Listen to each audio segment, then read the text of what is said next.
আর মাত্র কয়েক ঘন্টা তারপরই বঙ্গোপসাগরে তৈরি হতে চলেছে বিধ্বংসী ঘূর্ণিঝড়। আবহাওয়া দপ্তরের পূর্বাভাস বলছে আগামী 27 অক্টোবর দক্ষিণ পশ্চিম বঙ্গোপসাগরে জন্ম নিতে চলেছে এই ঘূর্ণিঝড় মন্থা। ইতিমধ্যে তৈরি হয়েছে নিম্নচাপ। আসন্ন ঘূর্ণিঝড়ের নাম রাখা হয়েছে সাইক্লোন মন্থা। আর এবার এই ঘূর্ণিঝড়ের নাম রেখেছে থাইল্যান্ড। আবহাওয়া অফিস সূত্রে খবর, আগামীকালই নিম্নচাপ অঞ্চলটি আরও শক্তি বাড়িয়ে গভীর নিম্নচাপে রূপান্তরিত হওয়ার প্রবল আশঙ্কা রয়েছে। খুব সম্ভবত আগামী 28 অক্টোবর মঙ্গলবার দুপুর থেকে সন্ধ্যার মধ্যে ঘূর্ণিঝড়টি উপকূলে আছড়ে পড়ার প্রবল সম্ভাবনা রয়েছে। এর ফলে বাংলায় টানা 3 থেকে 4 দিন দুর্যোগপূর্ণ আবহাওয়া তৈরি হতে পারে। বিভিন্ন জেলায় ভারী থেকে অতি ভারী বৃষ্টি এবং দমকা ঝোড়ো হওয়া বইবে। ইতিমধ্যে বেশ কয়েকটি জেলায় অতি ভারী বৃষ্টির সতর্কবার্তা জারি করেছে আবহাওয়া দপ্তর। তো আসুন জেনে নেব আজকে 25 অক্টোবর শনিবার সারাদিন আবহাওয়া কেমন থাকবে, আজকে কোন কোন জেলাগুলিতে বৃষ্টি হতে পারে দেখে নেব। পাশাপাশি জানিয়ে দেব বঙ্গোপসাগরে নিম্নচাপটি তৈরি হওয়ার পর সেটা কোথায়, কবে এবং কোন উপকূলে আছড়ে পড়বে, এর ফলে বাংলায় কতটা প্রভাব পড়বে, বাংলার কোন কোন জেলাগুলিতে ঝড় বৃষ্টির সম্ভাবনা রয়েছে, কোন কোন জেলাগুলিতে হবে ভারী থেকে অতি ভারী বৃষ্টি এবং বাংলায় কোন কোন দিনগুলিতে বৃষ্টি চলবে, কোন জেলাগুলিতে রয়েছে সতর্কবার্তা, তা নিয়ে কি রয়েছে আবহাওয়া দপ্তরের সর্বশেষ আপডেট জানিয়ে দেব আজকের এই ভিডিওতে। অবশ্যই ভিডিওটিকে শেষ পর্যন্ত দেখবেন এবং এই মুহূর্তে আপনি কোন জেলা থেকে দেখছেন অবশ্যই আপনাদের জেলার নামটি আমাদের ভিডিওর কমেন্ট বক্সে লিখে জানাবেন এবং ঘূর্ণিঝড়ের আপডেটগুলি প্রতিনিয়ত পাওয়ার জন্য আমাদের চ্যানেলটিকে অবশ্যই সাবস্ক্রাইব করে নেবেন। তো আসুন আমরা শুরুতেই দেখে নেব আজকে শনিবারের আবহাওয়ার আপডেট এক নজরে, তারপরে ঘূর্ণিঝড়ের আপডেটে যাব। তো আজকে শনিবার সকাল থেকে দেখা যাচ্ছে যে বাংলার আকাশ কিন্তু পরিষ্কার। আজ পশ্চিমবঙ্গ, বাংলাদেশ, বিহার, ঝাড়খণ্ড, উড়িষ্যা এই বেল্টে আকাশ সকাল থেকেই পরিষ্কার দেখা যাচ্ছে। আজকে বাংলার কোথাও বৃষ্টির কোনো রকম সম্ভাবনা নেই বললেই চলে। অর্থাৎ দুই বাংলা, পশ্চিমবঙ্গ, বাংলাদেশ, পাশাপাশি পূর্ব ভারতের মেঘালয়, আসাম, ত্রিপুরা এই সমস্ত রাজ্যগুলিতে আজকে বৃষ্টির তেমন কোনো সম্ভাবনা দেখা যাচ্ছে না। আগামীকাল রবিবার, সেক্ষেত্রে আবহাওয়াতে বিশেষ কোনো পরিবর্তন থাকছে না। আগামীকালও আবহাওয়া শুষ্ক থাকবে, পরিষ্কার এবং ড্রাই ওয়েদার বজায় থাকবে বাংলার আবহাওয়াতে। তবে আগামী সোমবার 27 তারিখ থেকে আবহাওয়াতে পরিবর্তনের সম্ভাবনা, অর্থাৎ সোমবার থেকে বাংলার আবহাওয়াতে বড়সড় পরিবর্তন ঘটতে চলেছে এই ঘূর্ণিঝড়ের হাত ধরে। ঘূর্ণিঝড়টি ঠিক কবে, কখন তৈরি হচ্ছে এবং বাংলার কোন কোন জেলাগুলিতে এর সরাসরি প্রভাব পড়তে পারে বিস্তারিত আপনাদের জানিয়ে দেব। আমরা একটু বাউর ঝাপটা মোড়ে যাব, দেখে নেব ঠিক কবে থেকে ঘূর্ণিঝড় তৈরি হচ্ছে। তো ইতিমধ্যে আমরা দেখতে পাচ্ছি বঙ্গোপসাগরের ঠিক দক্ষিণে, কিছুটা দক্ষিণ বঙ্গোপসাগরের ঠিক এই এলাকাতে ইতিমধ্যে একটি সিস্টেম কিন্তু জন্ম নিয়েছে। একেবারে আন্দামান নিকোবর দ্বীপপুঞ্জের যে পোর্ট বিয়ার রয়েছে সে পোর্ট বিয়ার সংলগ্ন এলাকাতে ইতিমধ্যে নিম্নচাপ তৈরি হয়ে গেছে। এই মুহূর্তে যদি আমরা নিম্নচাপের গতিবেগ চেক করি, আজকে শনিবার দেখা যাচ্ছে এখনই কিন্তু ইতিমধ্যে 60 কিলোমিটার গতিবেগে ঝড় কিন্তু বইছে একেবারে মধ্য বঙ্গোপসাগরে। এর প্রভাবে আন্দামান নিকোবর দ্বীপপুঞ্জে প্রবল ঝড় বৃষ্টি এবং বৃষ্টি কিন্তু শুরু হয়েছে। এই সিস্টেমটি যেটা এই মুহূর্তে আজকে শনিবার দেখা যাচ্ছে একটি নিম্নচাপ রূপে অবস্থান করছে।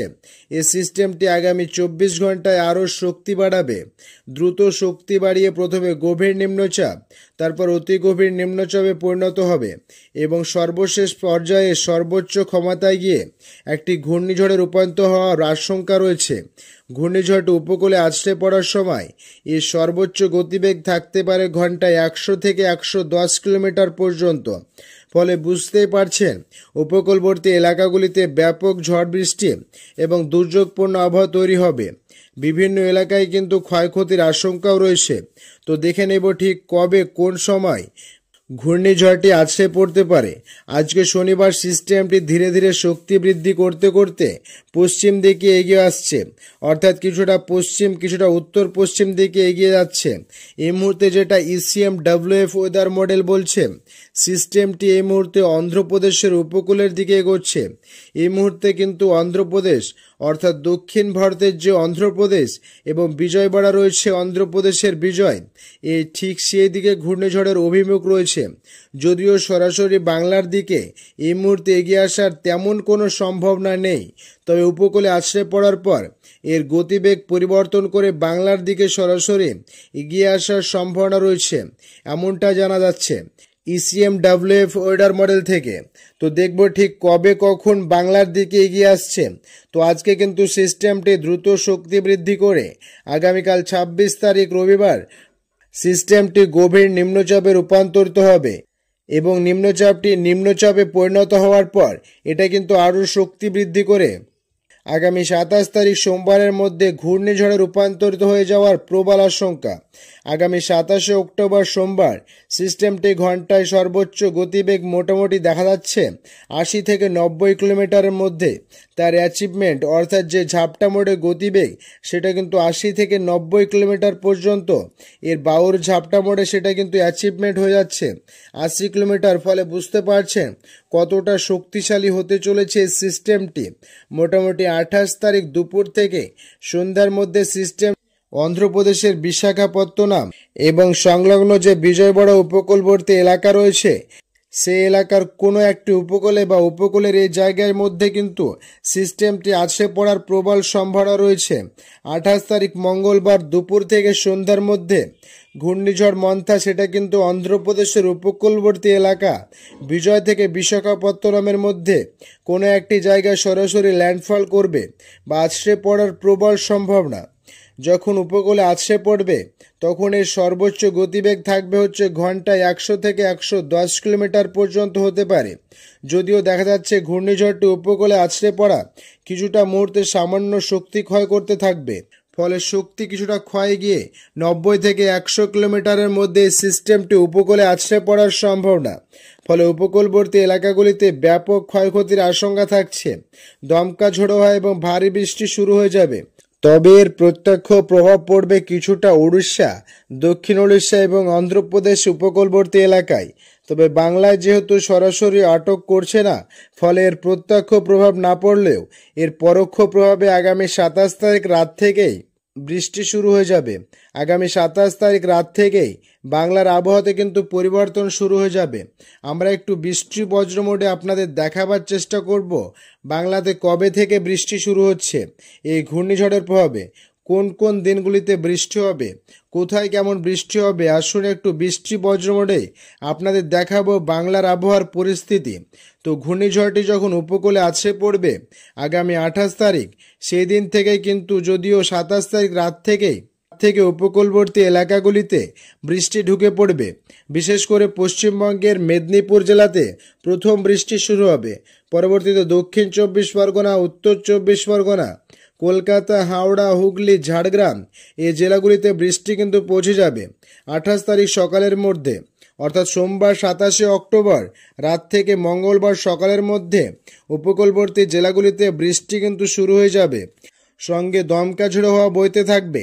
আগামী 27 এবং 28 তারিখ মূলত হালকা থেকে মাঝারি বৃষ্টি হতে থাকবে উপকূলবর্তী জেলাগুলিতে। মূলত 2 24 পরগনা, 2 মেদিনীপুর এই জেলা চারটিতে বৃষ্টি শুরু হবে আগামী 27 তারিখ থেকে 28 তারিখের মধ্যে। পাশাপাশি বাংলাদেশের খুলনা, বরিশালেও এই বৃষ্টি কিন্তু পৌঁছে যাবে। 28 তারিখ যত বেলা বাড়বে ততই কিন্তু বৃষ্টি উত্তরের দিকে জেলাগুলিতে শুরু হবে, যেমন কলকাতা, হাওড়া, হুগলি, বাঁকুড়া, পুরুলিয়া, ঝাড়গ্রাম, বীরভূম, মুর্শিদাবাদ। তার সঙ্গে বাকি জেলাগুলিতে ধীরে ধীরে কিন্তু বৃষ্টি পৌঁছে যাবে, মেঘ ঢুকে পড়বে এবং উত্তরবঙ্গের মালদা পর্যন্ত বৃষ্টি শুরু হতে পারে আগামী 28 তারিখ। 28 তারিখ যদিও দক্ষিণবঙ্গে খুব একটা ভারী বৃষ্টি নেই, তবে হালকা বৃষ্টি, কোথাও একটু মাঝারি বৃষ্টি দক্ষিণবঙ্গের সব জেলা কলকাতা, হাওড়া, হুগলি, উত্তর দক্ষিণ 24 পরগনা, 2 মেদিনীপুর, ঝাড়গ্রাম, নদিয়া, মুর্শিদাবাদ, উত্তরবঙ্গের মালদা, এদিকে বাংলাদেশের ঢাকা সহ খুলনা, বরিশাল, চট্টগ্রাম এই সমস্ত এলাকা জুড়ে আগামী 28 তারিখ হালকা থেকে মাঝারির সঙ্গে দমকা ঝোড়ো হওয়া শুরু হয়ে যাবে।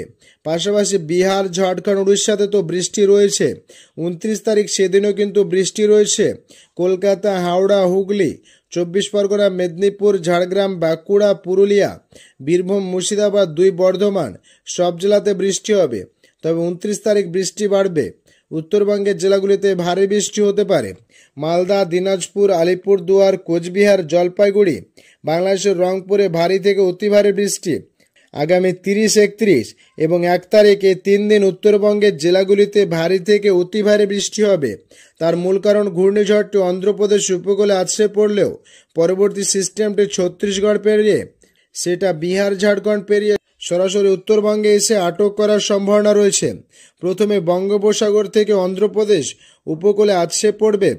অন্ধ্রপ্রদেশে কিছুটা সময় বৃষ্টি দেওয়ার পর সরাসরি বিহার, ছত্তিশগড় পেরিয়ে উত্তরবঙ্গের মালদা এবং দক্ষিণ দিনাজপুরে গিয়ে সরাসরি আঘাত করার সম্ভাবনা রয়েছে। এর ফলে পরবর্তী সময় এর প্রভাবে উত্তরবঙ্গের জেলাগুলিতে ভারী থেকে চরম ভারী বর্ষণ এবং বৃষ্টি হতে পারে। সে সমস্ত এলাকায় যেখানে বৃষ্টি হবে সেখানে কিন্তু প্লাবনের মতো পরিস্থিতি তৈরি হতে পারে, এমনই কিন্তু সম্ভাবনা রয়েছে উত্তরবঙ্গের ক্ষেত্রে। তবে দক্ষিণবঙ্গেও বৃষ্টি হবে, তবে হালকা থেকে মাঝারি বৃষ্টিপাতের সম্ভাবনা রয়েছে দক্ষিণবঙ্গের জেলাগুলির জন্য। উত্তরবঙ্গে এর পর্বে কিন্তু ভারী বৃষ্টি হতে চলেছে। 29 তারিখ দক্ষিণবঙ্গে বৃষ্টি রয়েছে। উত্তরবঙ্গে ভারী বৃষ্টি বৃহস্পতিবার 30 তারিখ, সেক্ষেত্রেও দক্ষিণবঙ্গে হালকা বৃষ্টি। তবে উত্তরবঙ্গে ভারী বৃষ্টি হবে 30 তারিখ বৃহস্পতিবার। দক্ষিণবঙ্গের বীরভূম জেলা, মুর্শিদাবাদ জেলা এবং বাঁকুড়া, পুরুলিয়াতে বৃষ্টি কিছুটা বেশি হতে পারে। তবে উপকূলবর্তী জেলাগুলিতে বৃষ্টির পরিমাণ কিছুটা কম থাকবে 30 তারিখ বৃহস্পতিবার এবং শুক্রবার 31 তারিখ। সেক্ষেত্রে পশ্চিমবঙ্গের বীরভূম জেলা এবং মুর্শিদাবাদ জেলাতে দক্ষিণবঙ্গের ক্ষেত্রে 31 তারিখ কিছুটা হালকা মাঝারি সঙ্গে ভারী বৃষ্টি হতে পারে। বাকি উত্তরবঙ্গের সব জেলা মালদা, দিনাজপুর, আলিপুরদুয়ার, কোচবিহার, জলপাইগুড়ি, দার্জিলিং, কালিম্পংয়ে ভারী থেকে অতি ভারী বৃষ্টি। বাংলাদেশের রংপুর, রাজশাহীতে ভারী বৃষ্টি আগামী 31 তারিখ শুক্রবার লক্ষ্য করা যাবে। তবে উত্তরবঙ্গে চরম ভারী বর্ষণের ফলে বন্যা পরিবেশ এবং পাহাড়ে ধস নামার প্রবল আশঙ্কা থাকছে এ পর্বের বৃষ্টিতে। তো এই রয়েছে আজ ও আগামী কয়েকদিনের আবহাওয়ার পরিস্থিতি।